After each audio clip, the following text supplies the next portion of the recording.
Eu sei que a tristeza ainda permanece em vossos corações devido à eliminação tosca e pitoresca da nossa seleção.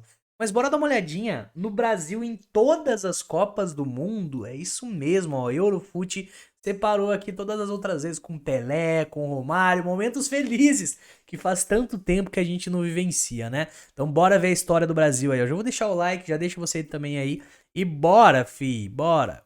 Seleção na história a disputar todas as edições da Copa do Mundo. E por isso hoje a gente vai passar por literalmente todas as participações da amarelinha em Copas. Dos Brabo. momentos de glória aos fracassos, passando por aquelas Copas que o tempo acabou esquecendo. A primeira Copa do Mundo e primeira Copa do Brasil foi em 1930, mas naqueles primórdios do futebol não dava pra dizer que as coisas eram muito organizadas. As federações paulista e carioca estavam brigadas, o que fez com que os paulistas não quisessem mandar nenhum dos seus jogadores pra Copa, e assim basicamente só tivemos jogadores de times cariocas representando o Brasil. E até por isso a nossa primeira Copa lá no Uruguai não foi muito legal, com o Brasil sofrendo uma derrota na estreia para Iugoslávia e depois mesmo metendo uma cachapante 4-0 para cima da Bolívia, o Brasil foi eliminado na fase de grupos. Pouco temos de imagens nessa época, mas dá pra ver ali pelo menos o craque Araquém Patusca, que era um dos Os caras jogavam com uma touquinha aqui, ó. Uma boina de nomes exército. importantes daquele Brasil, e também o nosso artilheiro naquela Copa com 3 gols, o Preguinho, um apelido bem brasileiro mesmo. Chega para 1934 e a antiga CBD, precursora da CBF, não aprendeu nada e dessa vez sequer queria levar jogadores profissionais para a Itália, enchendo a seleção com jogadores amadores, bem numa época em que o Brasil começava a profissionalizar o seu futebol, mas tinha quem fosse contra. Para não ficar com a seleção muito ruim, no final das contas eles deram um jeito de meio que contratar alguns jogadores profissionais, incluindo o lendário Leônidas da Silva, o Diamante Negro, que fez o nosso único gol nessa Copa, mas não adiantou. Com zero preparação e uma viagem Porra, um gol na Copa inteira é brincadeira, hein? Senhor. longa de barco de quase 2 semanas, o Brasil fez apenas uma partida, tomando 3-1 da Espanha, e foi eliminado logo na primeira fase. Já para a Copa de 1938 na França, resolveram chamar os profissionais mesmo, apesar da seleção ser composta praticamente toda por jogadores de clubes cariocas. O Leônidas da Silva ainda era o craque da branquinha. Sim, o nosso principal uniforme era branco na época, a amarelinha... Mano, os caras jogavam literalmente de boina mesmo, velho. Olha, de boina. E, mano, olha como é que os caras tinham uma aparência de velho, né? É incrível, porque cada vez que a gente, vamos dizer assim, vai passando o tempo, mais eu sinto que a galera fica com cara de novinha. Por exemplo, eu não tenho cara de 30 anos, porra. Tem 30 anos. Agora você pega os 30 anos da galera dessa época aqui, esse cara devia ter 30, tipo, esse cara aqui tinha 22. E é calvão de cria, pá. Então eu sinto que a galera vai ficando mais nova, né? Chegaria só depois, e o Leônidas fez 3 gols no insano 6-5 Esse Leônidas é contra conhecido, a meu. Polônia no primeiro jogo, direto nas oitavas. Por causa E daquele diz a lenda filme, que um dos filme gols 300. ele marcou descalço. Exatamente, ele acabou perdendo a chuteira num lance, o juizão não percebeu, deixou rolar, e só de meio... Mas futebol era várzea aqui nessa época, né? Não só na nossa seleção, eu imagino, mas como um todo. O cara fazia gol descalço. Jogava de boina. meia mesmo, ele meteu um dos gols da partida. Acabou a chuteira ficando na boca de jacaré. Descolou a sola da parte superior. Eu não podia ficar com aquilo. Então tirei e joguei fora a chuteira. E eu fiquei na jogada. A bola bateu na barreira, voltou pra mim. Ele tirou a chuteira. Lance, fiz o gol. O Brasil então empata com a Tchecoslováquia nas quartas com mais um gol do Leônidas. E depois vence eles num segundo jogo de desempate, né? Com mais um gol do cara, porém a seleção caiu nas semis pra Itália, tomando 2-1 com gol inclusive do Giuseppe Meazza, o ídolo da Inter de Milão que dá nome ao estádio do San Siro. O Brasil depois ganha a disputa de terceiro lugar contra a Suécia, mas mesmo com o Leônidas saindo artilheiro da Copa com 7 gols marcados e reconhecido como o melhor jogador do torneio, não era esse o momento pra seleção brilhar ainda no maior palco do futebol, mas estava começando a aquecer. O Brasil já mostrava algo mais interessante. E o Diamante Negro, talvez o nosso primeiro grande ídolo nacional no futebol, já mostrava que o Brasil tinha potencial de formar craques. A gente tem então uma parada por conta da Segunda Guerra Mundial e a primeira Copa pós-guerra em 1950 foi justamente no Brasil. Nessa edição teve um formato com 2 fases de grupos. Na primeira, o Brasil pegou o México e meteu 4-0. Depois enfrentou a Suíça e empatou por 2-2. E aí garantiu a classificação metendo 2-0 pra cima da Iugoslávia. A segunda Pô, fase de a grupos... Iugoslávia era bem presente, né? Pelo jeito. Os caras... Que é a Iugoslávia, na verdade? Ela é a junção de alguns países europeus? Iugoslávia, vamos ver. Iugoslávia foi um país do... Ah, ela foi, agora ela já não é mais. Formado por união de diversos... É isso mesmo que eu falei. União de diversos países. Quais países? Vamos ver, ó. Quais países formavam a Iugoslávia? Vamos ver. Ah, juntava, tipo, Croácia, uns países meio nada a ver. E a Croácia. Então, resumidamente, era Modric na veia. Era uma espécie de quadrangular que quem terminasse em primeiro seria campeão. O Brasil meteu um 7-1 contra a Suécia, onde o nosso craque Ademir meteu 4 gols. E depois pegou a Espanha e aplicou um grandioso 6-1 com o Ademir brilhando novamente. Com essas 2 goleadas em sequência, o Brasil era muito favorito. Tava atropelando todo mundo e no último jogo só precisava de um empate contra o Uruguai para ser campeão do mundo. E essa partida seria disputada no Maracanã, um estádio gigantesco construído inclusive para essa Copa. Para melhorar, o Ademir, segundo algumas contagens, chegava para a final com 9 gols e 7 assistências na conta, tranquilamente. Tá louco, esse cara se ele continuasse jogando, ele ia ser o titular, o Mbappé. O craque do torneio. Os jornais já cantavam vitória. Mas olha a skin dos caras, velho, que agora já passou ali, deixa eu ver se eu consigo voltar. Mano, os caras eram muito com cara de mais velho, ó. Esse cara já era grisalho. Porra! Vitória. E havia uma grande soberba no ar de que o Brasil venceria o Uruguai sem nenhuma dificuldade. Mas o que prometia ser uma festa absurda acabou se tornando um dos momentos mais tristes da história da Seleção, quando o Brasil foi pro maior jogo da história da seleção na época, para um Maracanã que por algumas fontes tinha quase 200 mil pessoas, o maior público da história das Copas até hoje, e saiu derrotado de virada por 2-1, no que ficou conhecido como o Maracanaço, e perdeu o título que estava em mãos. Foi uma decepção que causou uma baita reformulação. Mas o Uruguai nessa época voava, né? A galera falava que o Uruguai era pica nessas épocas aí mais antigas.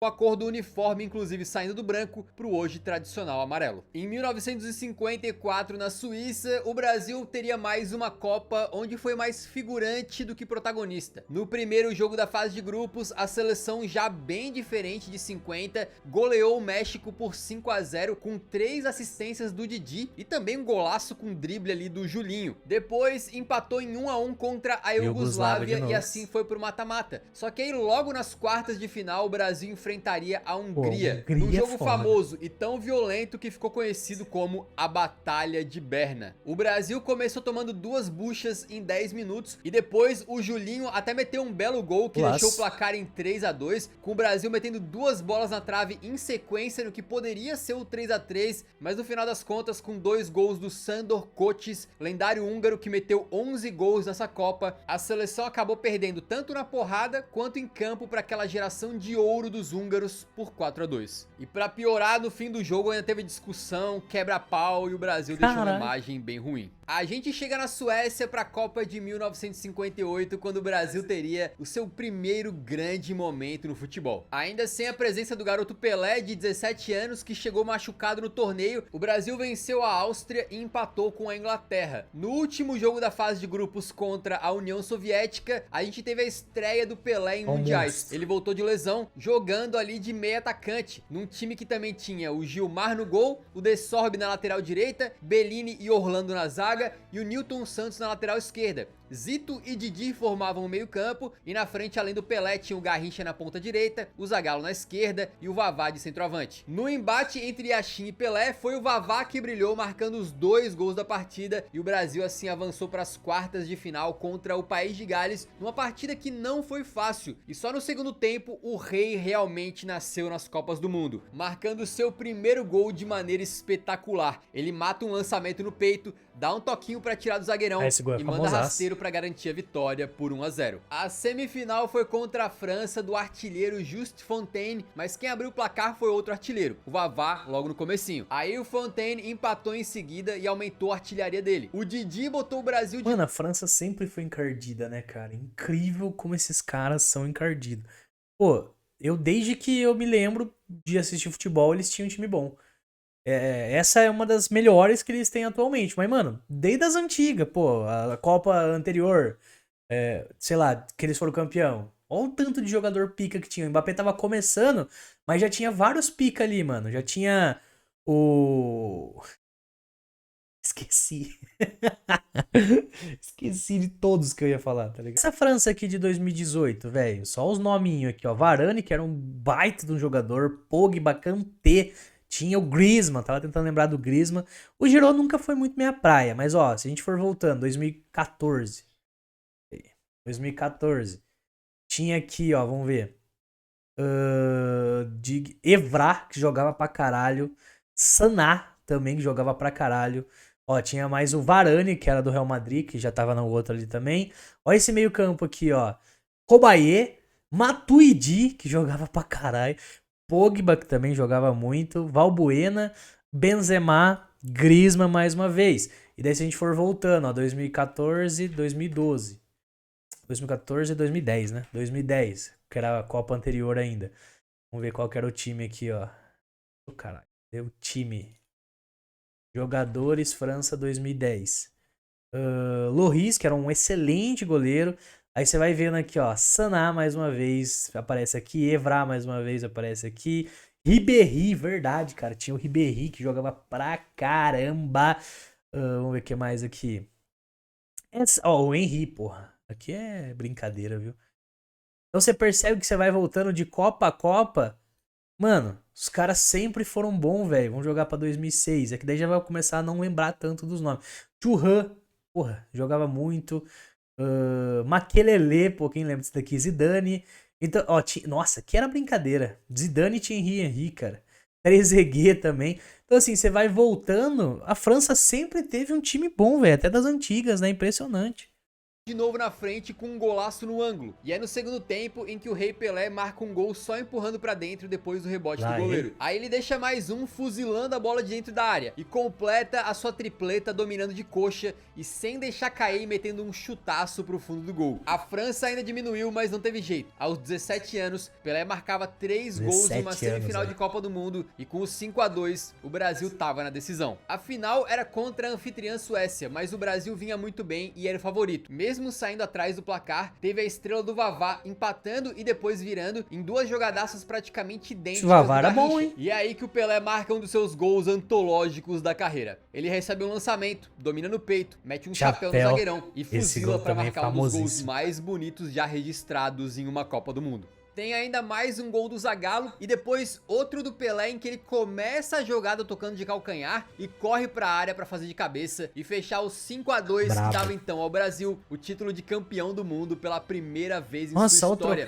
Não só projetando o Brasil pro mundo através do futebol, mas ajudando o país a superar uma espécie de complexo de vira-lata que tinha ganhado força depois da derrota de 50. Chega então a Copa de 1962 e agora o Brasil buscava defender o seu título no Chile. E com muita expectativa, porque além do resto do timaço, Pelé era agora o melhor jogador do mundo. A primeira partida era contra o México, que sempre sofria pro Brasil nas Copas, e o favoritismo brasileiro se prevaleceu com um show do rei. O primeiro gol sai num cruzamento dele para um peixinho do Zagallo, e no segundo, Pelé marca um golaço de canhota depois de ganhar de meio time adversário na força e na velocidade. O segundo jogo então foi um 0-0 contra a Tchecoslováquia, mas o pior não foi o resultado, e sim a lesão do Pelé, que tava de fora do restante da competição.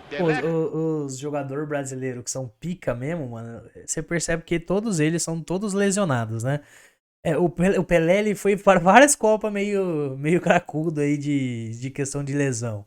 Aí você pega o Ronaldo, porra, em 2002 que ele brilhou, tava lesionado. Pô, o Neymar, sempre lesionado. Enquanto os caras de fora, eles têm a sorte. Pô, o Mbappé. Nunca vi ter uma lesão essa desgraça, velho. Que isso? O cara nunca tá lesionado. O Messi mesmo teve pouquíssimas lesões. Por que será que os nossos ídolos brasileiros sempre estão lesionados, velho? Contundido, sentiu a diabólica e indesejável fisgada.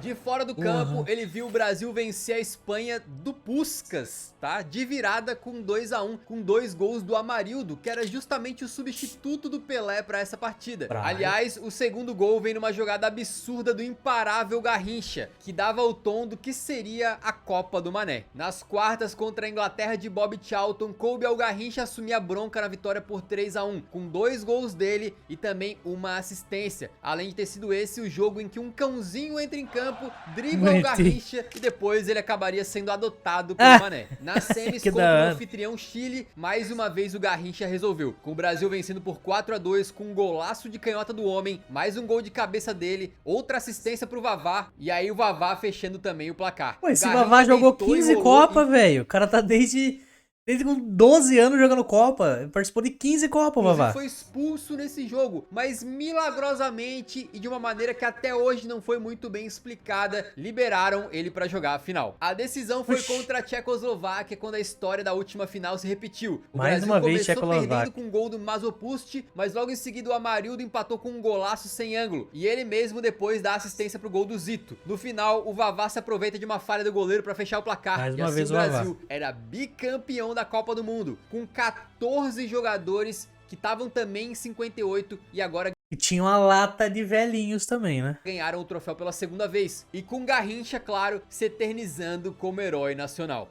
Agora para a Copa de 1966 na Inglaterra, o atual bicampeão Brasil era de longe o grande favorito. Só que isso trouxe uma confiança exagerada e muito por conta dessa soberba, tudo deu errado. Pro primeiro jogo contra a Bulgária, a escalação ainda tinha Pelé e Garrincha, os grandes craques da equipe, que inclusive meteram os gols de falta, um de cada um, né, na vitória por 2-0. Só que depois de ser chutado de todo jeito possível nesse jogo, o Pelé sentiu dores e assim foi poupado na partida seguinte contra a Hungria, que foi uma merecida derrota por 3-1, num jogo que pros húngaros e pra audiência neutra foi histórico na época. O jogo contra Portugal de Eusébio seria o último da fase de grupos e decisivo. O Pelé voltava, mas o técnico Feola resolveu fazer 9 alterações na equipe que perdeu pra Hungria. Caralho, tirou até o Garrincha de campo. E assim o Pantera Negra marcou 2 gols, Portugal venceu o Brasil por 3-1 e a seleção então estava eliminada precocemente da Copa do Mundo.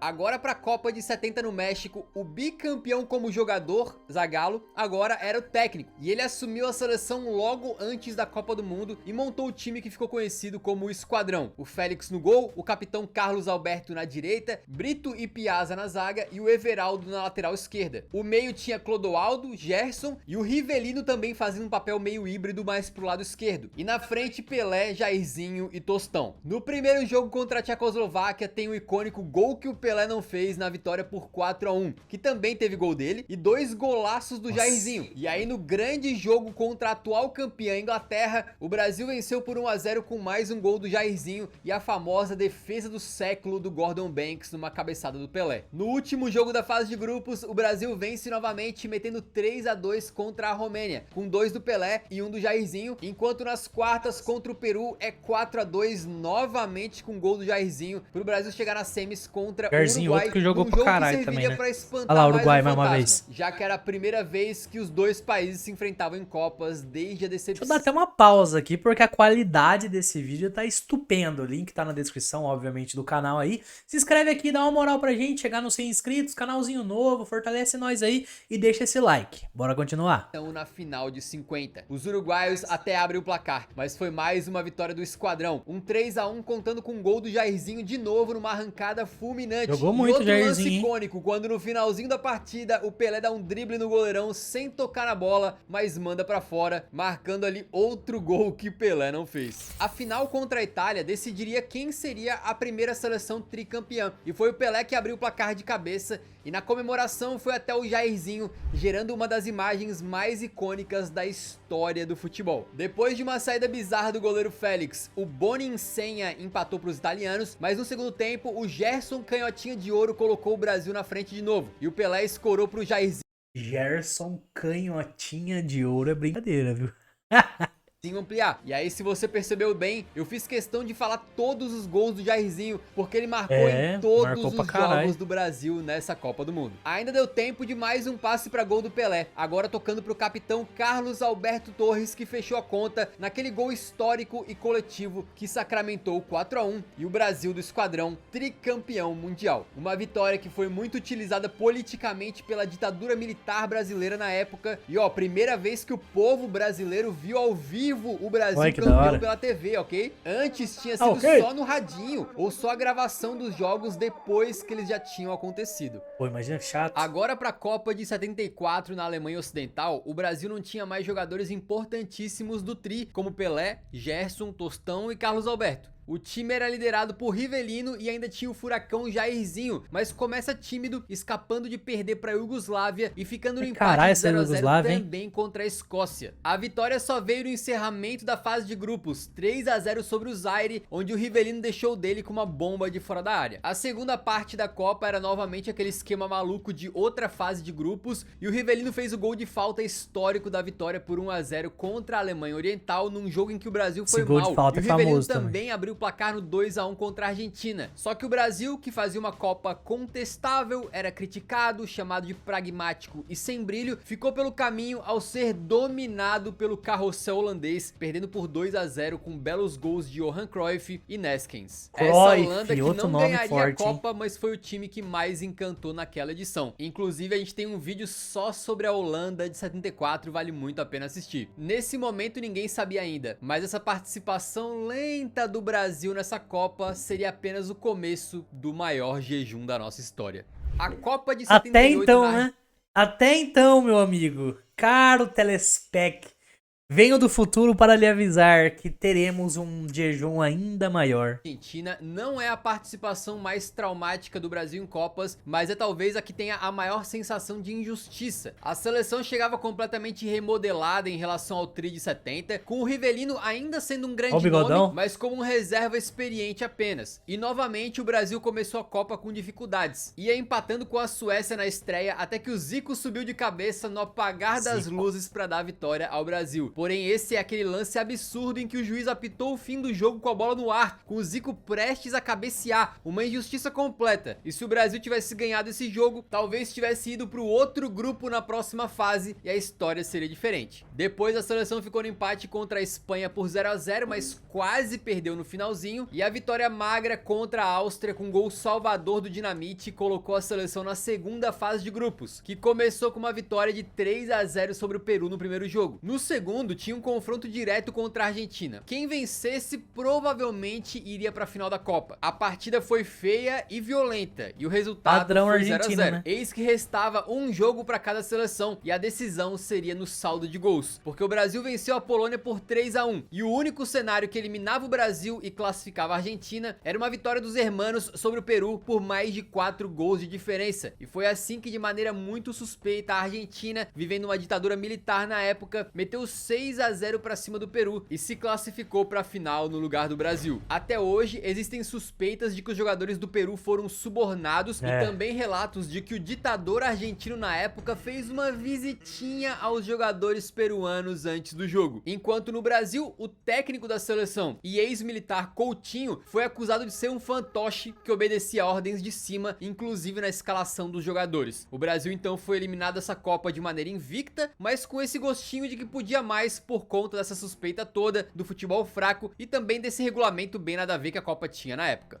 E para a Copa de 1982, talvez o Brasil não tivesse um time tão bom dessa maneira desde o tri de 70. A seleção era comandada pelo Tele Santana fora de campo e pelo Zico dentro dele, e é considerada até hoje uma das melhores da história das Copas. Na fase de grupos, o Brasil meteu 2-1 para cima da União Soviética de virada, com um golaço do Sócrates e um corta-luz fantástico do Falcão. Depois veio o 4-1 contra a Escócia e ainda um 4-0 para cima da Nova Zelândia, com o Zico botando os caras quase no bolso, Nossa, com 2 gols golaço. e 2 assistências. Com essas vitórias, a seleção ganhou corpo e favoritismo. O Brasil marcava golaços, convencia, e o próprio Zico, o Sócrates, o Falcão e outros viraram estrelas daquela Copa. E aí depois, na segunda fase de grupos, um 3-1 para sagrar a vingança contra os atuais campeões argentinos, em jogo que teve até a expulsão do Maradona no fim. Só que aí veio a infame tragédia do Sarriá. Quando o Brasil precisava apenas empatar para avançar de fase, a confiança do povo tava lá na altura com o possível tetra, mas como já vimos em outras Copas, confiança demais faz mal. E aí o atacante italiano Paolo Rossi Cara, parece o destroçou Buffon, o Brasil com 3 Olha. gols no jogo Parece o decisivo. Buffon. A derrota por 3-2 causou a eliminação da seleção. E mesmo assim, pelo ótimo futebol que apresentou na Copa, a Canarinho foi celebrada pelo povo na volta ao Brasil, o que emocionou o técnico Tele Santana na época. Em 1986, no México, o Brasil chegava com problemas para a Copa. Renato Gaúcho foi excluído do Mundial por indisciplina, e o lateral Putz. Leandro se solidarizou com ele e não se apresentou para a seleção. Caralho. Sócrates e Júnior não estavam 100%, enquanto o Zico fazia o impossível para poder se recuperar de lesão a tempo e jogar a Copa. Para Maior piorar, lesão. a disputa política na CBF fazia com que o planejamento da seleção tenha sido horrível, e o time mal tinha lugar determinado para treinar lá no México. Mesmo assim, seria mais um começo positivo da Canarinho, agora com caras como Casagrande e Careca, com o time fazendo 1-0 contra a Espanha na estreia, uma vitória que foi muito difícil, ainda mais porque o juiz não validou um gol legal espanhol, e também 1-0 sobre a Argélia, e depois encerrou a fase de grupos metendo 3-0 na Irlanda do Norte. Para melhorar, nas oitavas goleou a Polônia por 4-0. Então eram 4 vitórias nessa Copa, nenhum golzinho sequer tomado, para não dar em nada, porque nas quartas contra a França de Platini, o então machucado Zico entrou no meio do jogo, perdeu um pênalti e o jogo terminou 1-1. Nas cobranças alternadas, o Brasil perdeu 2 e ainda contou com azar, já que uma cobrança da França foi na trave e voltou nas costas do goleiro antes de entrar. E assim o Brasil foi eliminado precocemente mais uma vez. Foi o último jogo do Galinho com a amarelinha, que saiu de craque da seleção para, na cabeça de muitos, ser o vilão da eliminação. Para a Copa de 90, o Brasil vinha pressionado com vários problemas extracampo, com a concentração da seleção virando um vai e vem de parentes, empresários e outros, com a imprensa esportiva impedida de entrar lá, com jogadores lutando para receberem maiores valores de premiação e com um jejum de Copas que completaria 20 anos. O técnico Lazzaroni foi muito questionado por montar um time covarde e modorrento, e mais uma vez o Brasil ainda assim venceu todos os jogos da fase de grupos, com vitórias magras contra a É Suécia, incrível que, Costa mesmo quando tá tudo conturbado, o Brasil consegue passar, né? Porra, acho que nunca caiu na fase de grupos, né? Mesmo quando tá tudo cracudo, por exemplo, nesse ano aí. Ou até no ano atual, né? Escócia. Mas logo nas oitavas contra a Argentina, o Brasil jogou melhor, meteu 3 bolas na trave, mas o Canidia abriu o placar pros hermanos no finalzinho depois de uma jogada absurda do Maradona. E com 1-0, o Brasil tava eliminado e se via cada vez mais distante da glória máxima. Nas oitavas não é bom, claro, até 1994 nos Estados Unidos. Eram 24 anos desde o Tri de 70, o maior jejum da história da seleção brasileira, e parecia que o jejum continuaria, porque nas eliminatórias o Brasil sofreu muito. Esse time aí e também só era classificou pica, hein? pra Copa no último jogo, quando o Romário foi chamado e salvou o Brasil. Hoje a gente Pô, tem um vídeo do Romário aqui sobre essa Copa aí, depois assista, velho, porque não era pra ter sido chamado, né?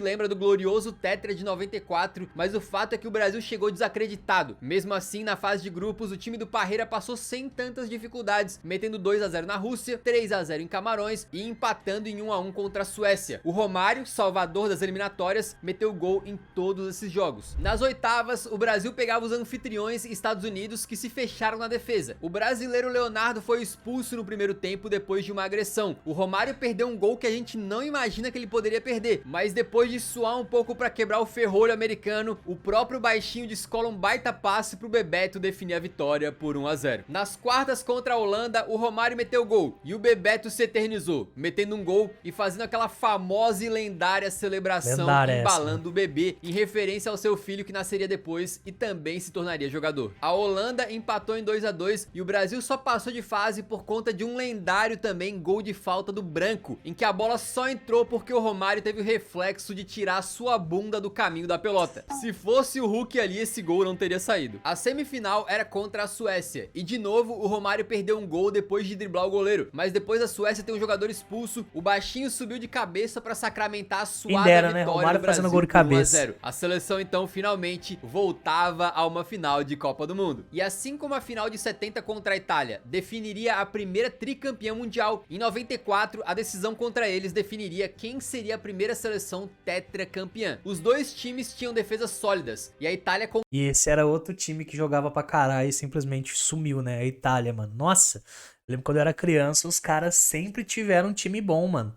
E do nada, morreu.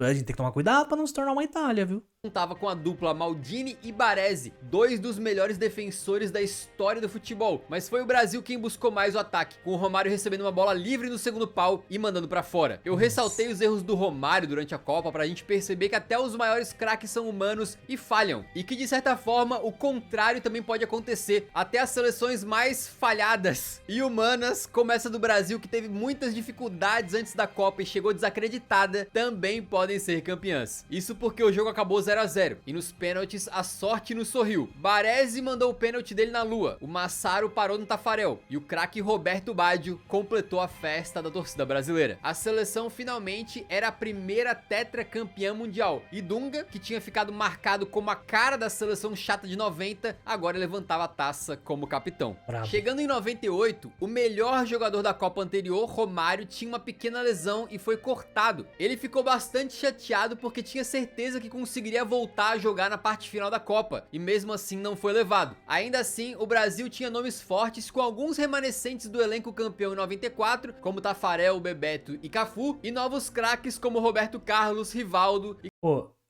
ia ser pica colocar Romário e Ronaldão juntos aqui, viu? claro, o principal deles, que tinha estado em 94, mas sem jogar, Ronaldo Fenômeno. Esse elenco do Zagallo venceu então a Escócia na estreia por 2 a 1 e depois o Marrocos por 3 a 0. E mesmo com a derrota para a Noruega no último jogo da fase de grupos, se classificou para as oitavas, metendo 4 a 1 contra os chilenos, num jogo que teve doblete do Ronaldo Fenômeno e também do César Sampaio. Depois, o Brasil venceu a Dinamarca nas quartas com o brilho do Rivaldo, que meteu 2 gols, e do Ronaldo, que meteu 2 assistências. E aí chegou na final de maneira épica, após empatar com a Holanda por 1 a 1 e nos pênaltis ver a estrela do Tafarel brilhar, com o goleiro pegando os penais de Cocu e Ronald de Boer. O Brasil era finalista pela segunda vez seguida. A decisão seria contra a França, que apesar de nunca ter chegado em uma final de Copa antes, tinha um bom time liderado pelo craque Zidane. E o Brasil não Zidane contava com a ainda. convulsão do Ronaldo. O Fenômeno passou mal pouco antes da final. Foi colocado para jogar sem estar no seu melhor estado. Fez uma final irreconhecível e viu outro craque, o Zizou, obliterar o Brasil com 2 gols de cabeça antes do Petit fechar o placar. 3 a 0, o Brasil era vice pela primeira e até hoje única vez numa derrota desmoralizante, com o sonho do Penta ficando para depois.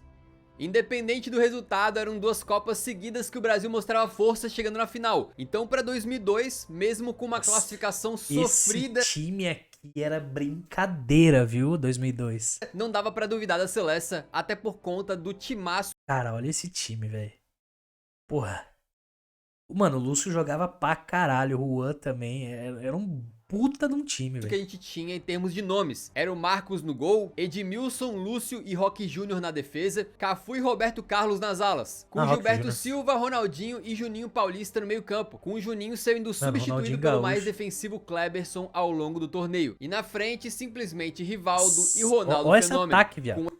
Ô, louco, aquele O ataque ali R9 era... voltando pra Copa depois de uma gravíssima lesão no joelho que tinha tirado ele da seleção por quase 3 anos. Na fase de grupos foram só vitórias. Um 2 a 1 suado pra cima da Turquia, um 4 a 0 contra a China e depois um 5 a 2 contra os costarriquenhos, com um gol espetacular do Edmilson pra classificar o Brasil pras oitavas contra a Bélgica. Mesmo muito antes de existir a ótima geração belga, esse aí já foi um jogo complicadíssimo pro Brasil, com a Bélgica Dunga tendo um gol mal anulado e a seleção só abrindo o placar na metade do segundo tempo num golaço do Rivaldo, com o Ronaldo depois fechando o 2 a 0. O jogo das quartas seria contra a Inglaterra de Beckham e Michael Tinha um baita time essa Inglaterra aqui, viu? Owen, que inclusive abriu o placar numa falha bizarra do Lúcio, né? Mas aí brilhou a estrela do Ronaldinho Gaúcho, com um baita passe pro Rivaldo empatar e depois um dos lances mais icônicos do Brasil em Copas, quando o Bruxo cobra uma falta de muito longe, direto no gol, e encobre o goleirão com um gol antológico, classificando a amarelinha para semis. A gente tem um vídeo só sobre a carreira do Ronaldinho do começo ao fim, vale muito a pena assistir. Na semifinal, o Brasil pegaria a Turquia novamente, com a novidade agora sendo o lendário corte cascão que o Fenômeno estreou nesse jogo. Monstro. Numa brincadeira dele que acabou virando uma tática para que as pessoas falassem do seu cabelo e não da pequena lesão que ele tinha sofrido. Foi nesse jogo também que tivemos a famosa escapada do Denilson contra 4 turcos. O Brasil não teve vida fácil, mas o Ronaldo fez 1 a 0 num gol de biquinho e assim o Brasil estava classificado para sua terceira final de Copa seguida. Foi a primeira vez que os maiores finalistas das Copas, Brasil e Alemanha, se enfrentaram na decisão e esse desfecho todo mundo sabe qual foi. Um chute do Rivaldo gera rebote do Kahn nos pés do Ronaldo, que abre o placar. E depois um corta-luz maravilhoso do Rivas pro Ronaldo fazer o seu segundo. Monstro. E assim o Brasil metia 2 a 0 e era pentacampeão mundial, saudade. mostrando que o seu nome continuaria sim no topo do futebol. Cafu levantou a Esse time foi pica, mas 2006 por nome, eu acho que tava mais pica ainda, mano. taça como o único Mas esse time jogador a também. disputar 3 finais de Copa seguidas e se imortalizou. Só que assim como o 70, nesse momento de alegria, mal sabiam os brasileiros que esse também seria o começo de um jejum muito longo. Pra 2006, o então campeão Brasil... Mano, pra 2006, olha esse time, velho. Mano, olha esse time, velho. Eu não sei como a gente não ganhou essa de 2006, cara. Era absurdo, mano. Dida, melhor goleiro do mundo. Lúcio Juan, melhor zaga que tinha. Meio campo, mano. Juninho Pernambucano. Lateral Cafu, cara, com o Roberto Carlos. Olha isso aqui. O Zé Roberto, que também tava voando. Ronaldinho Gaúcho. Olha esse ataque, viado. Ronaldinho Gaúcho, Kaká e Ronaldão. Aí o banco tinha Robinho ainda que tava voando. Mano, esse time aqui... Não entendi, velho. Eu sinceramente não entendi. vinha com uma base muito forte com vários remanescentes de 2002, porém numa situação complicada. O Ronaldo e o Adriano Imperador chegavam fora de forma. O Ronaldinho chegou cansado. E pra piorar, a preparação da seleção na pequena cidade de Vegas foi mais uma festa de jogadores e convidados do que qualquer coisa, com o Roberto Carlos no futuro chamando essa preparação de várzea. Mesmo assim, o elenco era espetacular e o quadrado mágico do ataque colocava o Brasil como favorito. Na fase de grupos, a amarelinha venceu seus 3 jogos contra Croácia, Austrália e Japão, e nas oitavas ganhou de Gana, mas com algo incômodo. O rendimento era muito longe do esperado, o futebol da seleção era criticado, Ronaldinho Gaúcho não conseguia jogar como o melhor do mundo que era naquele momento, e o quadrado mágico realmente não funcionava junto. E quando chegaram então as quartas de final contra a França, tudo isso ficou escancarado, porque mais uma vez o Zidane foi carrasco do Brasil, deu show em campo numa atuação lendária, e deu o passe pro gol do Henry num erro grotesco da defesa brasileira, o que causou mais uma vez uma eliminação precoce para uma geração considerada de ouro. O técnico Parreira depois diria que a seleção chegou para essa Copa de barriga cheia depois de já ter conquistado o Penta 4 anos antes, faltava fome. Chega então 2010 na África do Sul e diferente da edição anterior, a expectativa não era mais tão alta, já que vários daqueles craques como Ronaldo e Ronaldinho não eram mais convocados. Essa aqui eu acho que tinha que ter tido o Ronaldinho, essa aqui já dava pra ter tido o Neymar e ele não foi. Essa aqui eu sinto vários erros de escalação, velho.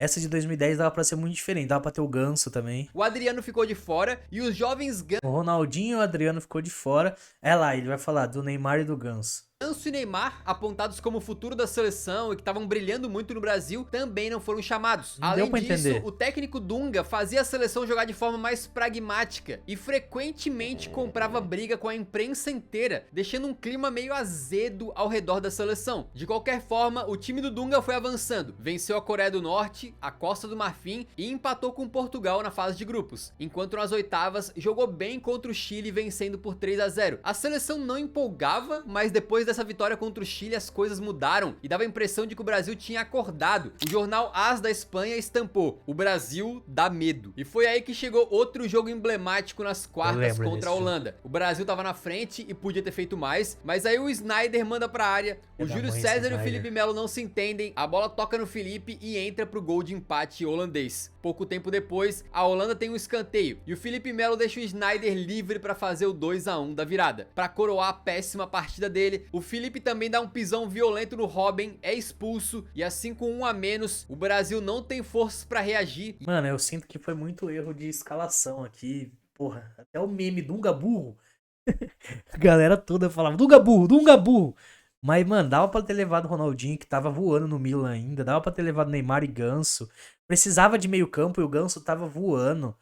Não deu pra entender, sinceramente. E é eliminado de novo nas quartas de final da Copa. 2014 seria a oportunidade de esquecer tudo isso, com o Brasil fazendo a Copa em casa e agora para assumir o protagonismo da seleção já tinha o Neymar como craque e camisa 10. O começo do Brasil na Copa foi já o prenúncio da desgraça, com o primeiro gol da competição sendo do Marcelo contra, a favor da Croácia. Mas tudo bem, porque depois o Brasil venceu por 3-1. Aí empatou contra o México e venceu também de... Pô, essa Copa aqui o Neymar tava voando, velho. Que dó que aconteceu o que aconteceu, né?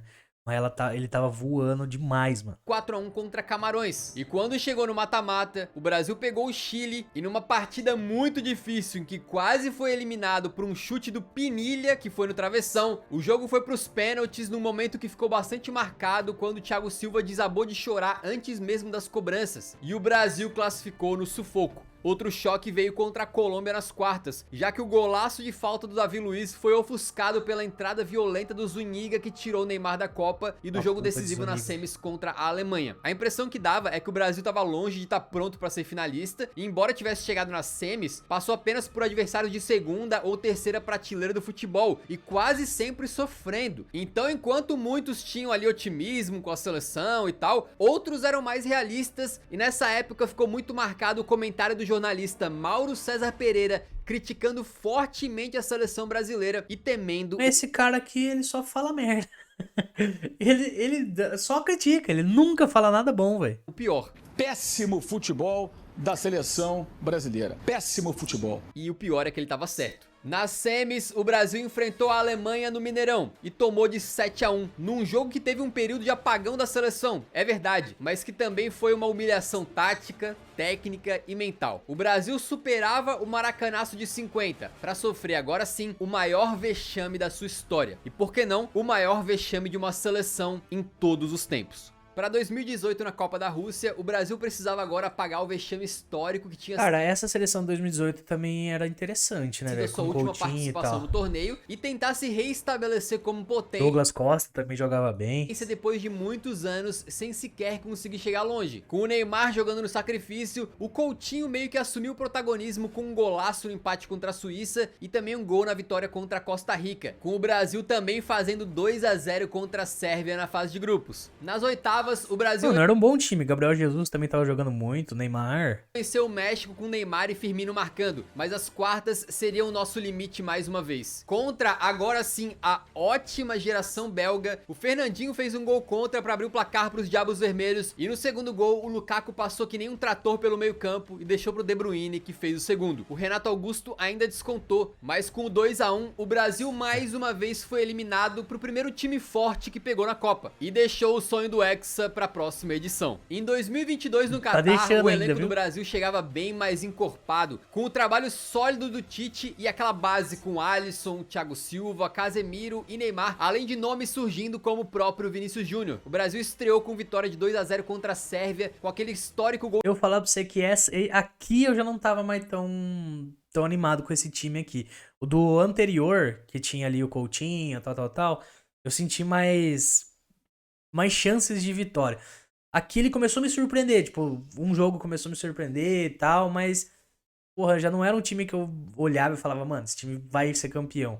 O anterior eu até acreditava, mano, do Coutinho e tal. de vôlei do Richarlison e depois contra a Suíça num jogo difícil, o Casemiro salvou com um golaço. O terceiro jogo dos grupos foi uma derrota para Camarões quando a seleção atuou com reservas e já classificada, então ninguém se importou muito. E nas oitavas de final, uma goleada contra a Coreia do Sul por 4-1, até que chegou o fatídico jogo contra a Croácia nas quartas, onde o meio-campo canarinho foi engolido pela trinca dos croatas. O Neymar abriu o placar já no final da prorrogação, mas faltando só 4 minutos, o Bruno Petkovic aproveitou um contra-ataque e levou o jogo para os pênaltis. Nas alternadas, o Rodrigo perdeu, o Marquinhos também. O Neymar sequer chegou a bater o pênalti dele, e com mais uma eliminação nas quartas, o Brasil então garantiu que pelo menos empataria com a marca de 94, encarando 24 anos de jejum entre 2002 e 2026, podendo, é claro, bater esse recorde. Batemos, gente. Pra 2026, a seleção chega com um dos maiores técnicos da história, Carlo Ancelotti. Esse vídeo aqui, ele é antes, tá, rapaziada? Então eu vou até pausar ele aqui, pra nós não sentir a tristeza novamente. Mas excelente vídeo, tá? Excelente vídeo. Deixa esse like, se inscreve aqui. E infelizmente batemos, né, gente? Mais um recorde de jejum aí. Vamos ver se pro próxima Copa a gente consegue melhorar isso. Mas, cara, que vídeo, hein? Valeu, família. Tamo junto e até o próximo vídeo.